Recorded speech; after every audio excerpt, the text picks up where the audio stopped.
ज्यादा इशू है मियां साहब, ज्यादा इशू है इनके रहने का, क्योंकि 4 फैमिलियां एक घर में रहती है।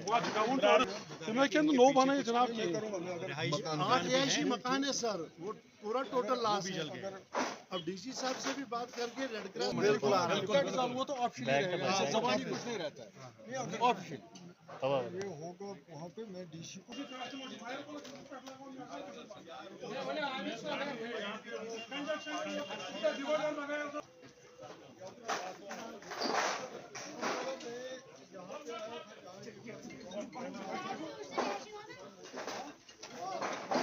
4 मरले इनको मिल गए। देखिए वो हमारे रोजगार नहीं दे सकते। हमारी नौकरी है, हमारे बच्चों को नौकरी का कोई इम्कान नहीं, हमें सिर्फ बिजनेस से आना था। अगर हमारा बिजनेस भी चला गया तो हम मर गए। आप देखिए जो उन्होंने बताया डिवाइडर का मसला है, या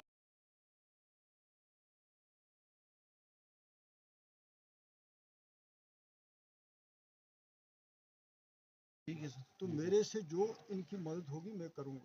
उसके मिलने के बाद भी अगर आपको लगेगा कि नहीं हो सकी आपकी बात, आप मुझे बताऊंगा। मुझे खुद भी डीसी के पास आना पड़ा। मैं समझा यार, ये तो शुक्र है। देख रहे हैं कि बहुत बड़ा नुकसान हुआ है, बहुत बड़ी ट्रेजेडी है, और जिनका नुकसान हुआ है वो सब गरीब हैं। नुकसान अमीर का भी हो वो दुख की बात होती है हर एक की, लेकिन इन बेचारों के पास तो बिल्कुल कुछ बचा ही नहीं है। और इवन इस वक्त भी एक जगह में तो मैंने खुद देखा कि इस वक्त भी आग पूरे तरीके से नहीं बुझी है। तो फायर सर्विस की ये जिम्मेवारी है कि वो यहाँ पे दोबारा आए और इंश्योर करे, एडमिनिस्ट्रेशन की ये जिम्मेवारी है कि अब यहाँ पे जो आग यहाँ इस वक्त थोड़ी बहुत है ये कहीं दोबारा फैले ना। सबसे बड़ी बात जो है वो उसकी है।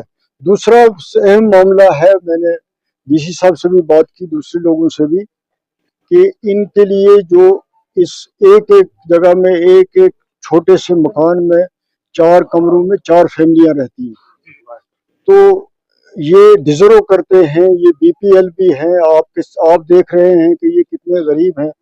ये डिजर्व करते हैं कि गवर्नमेंट इनको 5-5 मरले का प्लॉट दे। यही लोग हकदार हैं। आप खुद इनकी हालत देख रहे हैं। उस सिलसिले में भी मेरी तरफ से मैं पूरी कोशिश करूंगा कि उनको, इन लोगों को इनका ये हक मिले। जो इनको कंपनसेशन देना है वो बगैर किसी दफ्तरी तवालत के वो प्रायोरिटी पे मिलना चाहिए। अब जहाँ कहीं इनकी इंश्योरेंस क्लेम्स होंगे वो जल्दी जल्दी इनको मिलने चाहिए। इनको जहाँ उस सिलसिले में दिक्कत आएगी वहाँ भी मैं इनकी मदद करूंगा।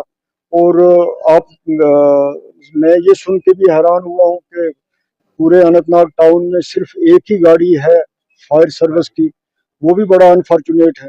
तो वो भी मैं गवर्नमेंट के साथ एट दी हाईएस्ट लेवल उठाऊंगा कि ये एक बहुत बड़ा कस्बा है, बहुत बड़ा टाउन है, डिस्ट्रिक्ट हेडक्वार्टर है, यहाँ तो एटलीस्ट हर वक्त 4-5 गाड़ियां रहनी चाहिए, ये बहुत जरूरी है। तो वो भी एक मसला है, उसको साथ साथ उठाएंगे, लेकिन प्रायोरिटी यही रहेगी कि जो कुछ इनको मिलना है वो इस दफ्तरी तवालत के बगैर मिले। खासतौर पे ये प्लाट मिले, इनके इंश्योरेंस क्लेम अगर हैं वो जल्दी सेटल हों, और गवर्नमेंट से भी जितना हो सकता है इनको इमीडिएटली रिलीफ दे। मियां साहब, पार्लियामेंट सेशन इस वक्त जारी है, जाहिर सी बात है आप बखूबी से तर्जुमानी कर रहे हैं, आपका स्पीच हमने सुना, लेकिन लोगों की सर तेरी ना भाग है।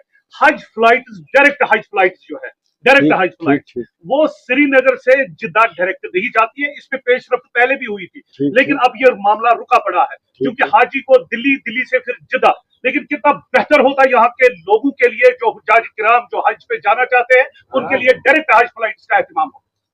मैं अपनी तरफ से पार्लियामेंट में भी और पार्लियामेंट के बाहर भी मैं खुद फॉरेन मिनिस्टर जो हैं उनसे मिलूंगा, माइनॉरिटी अफेयर्स के मिनिस्टर उनसे मिलूंगा। और ये ज़रूरी है ज़ायरीन के लिए, उनका फ़ायदा इसी में है कि फ्लाइटें यहाँ से जाएं, जैसे पहले यहाँ से जाके इस गर्मी में दिल्ली में जाना फिर वहाँ से होना वो ज्यादती है। उस सिलसिले में जितनी कोशिश होगी करेंगे। पहली प्रायोरिटी अब इनकी है जो ये फायर सर्विस है। जाहिर सी बात है सर, जो असेंबली इंतखाबात के हवाले से अब